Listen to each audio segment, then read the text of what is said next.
Ya pemirsa, dalam mendorong perekonomian digital, Bank Indonesia memastikan akan terus meningkatkan peluang pemanfaatan teknologi untuk memperkuat pemulihan dan pertumbuhan ekonomi ke depan.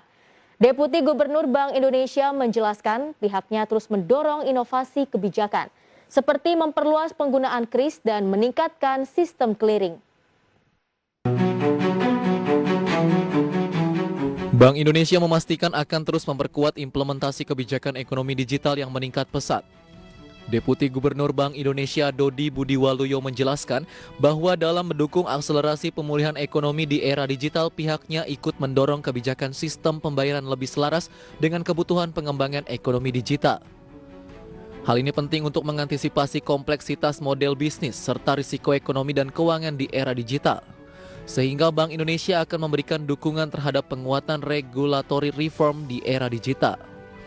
Salah satunya fokus pada restrukturisasi industri sistem pembayaran untuk memastikan terjaganya kepentingan nasional dan playing field yang seimbang serta pengawasan yang terintegrasi. Seperti kebijakan QR Indonesia Standard yang akan diperluas hingga peningkatan sistem clearing nasional. Bank Indonesia juga akan meningkatkan implementasi transaksi digital melalui perluasan elektronifikasi serta peningkatan adaptasi merchant kris QR Indonesian Standard untuk kebutuhan domestik maupun cross-border antar negara.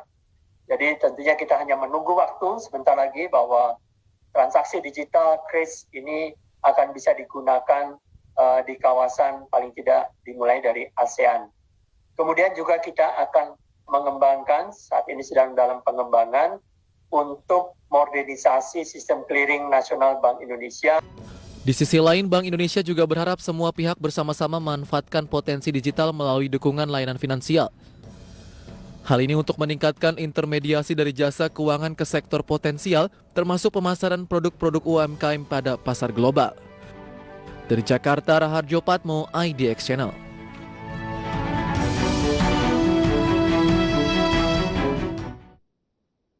Dan pemirsa, untuk menambah referensi Anda dalam menghadapi perdagangan hari ini, kita akan lihat review penutupan perdagangan pada pekan lalu. Di mana IHSG pada perdagangan 30 Juli 2021 dibuka di level 6.139,99. Dan pada penutupan sesi pertama, pemirsa, IHSG ditutup di level 6.135,57. Dan pada penutupan sesi kedua, IHSG ditutup melemah 0,83% di level 6.070,04. Sementara itu kita lihat dari pergerakan sektoral pada penutupan perdagangan 30 Juli 2021. Di mana sektor industri yang menjadi sentimen penguat IHSG ternyata menguat 0,93%. Kemudian ada sektor teknologi yang juga menguat 0,92%. Kemudian ternyata untuk sektor konsumsi primer, pemirsa, ternyata melemah 2,6% dan sektor keuangan juga melemah 1,29%. Berikutnya bisa kita saksikan bersama untuk saham-saham top gainers, di mana ada BBYB yang menguat 24,44%.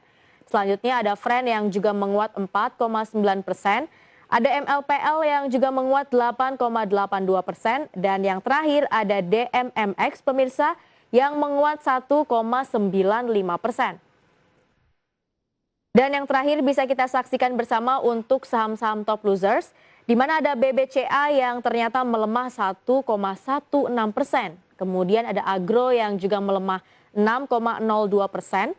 Selanjutnya ada BBRI yang melemah 1,59% dan yang terakhir ada Arto yang juga melemah 2,31%.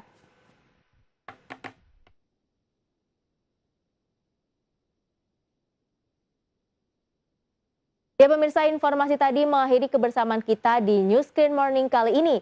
Saksikan News Screen Morning setiap pukul 8 waktu Indonesia Barat. Dan pemirsa, lindungi keluarga Anda saat penularan COVID-19 semakin meningkat. Tetap patuhi protokol kesehatan 3M, yaitu memakai masker, menjaga jarak dan menjauhi kerumunan, serta mencuci tangan di air yang mengalir. Serta jangan lupa untuk selalu mendukung vaksinasi pemerintah demi terjadinya kekebalan kelompok agar pandemi segera berakhir. Update terus informasi ekonomi dan bisnis Anda dengan menyaksikan IDX Channel, your trustworthy economic, business, and capital market channel. Terima kasih atas kebersamaan Anda pemirsa, saya Bang Ivera Chong, sampai jumpa.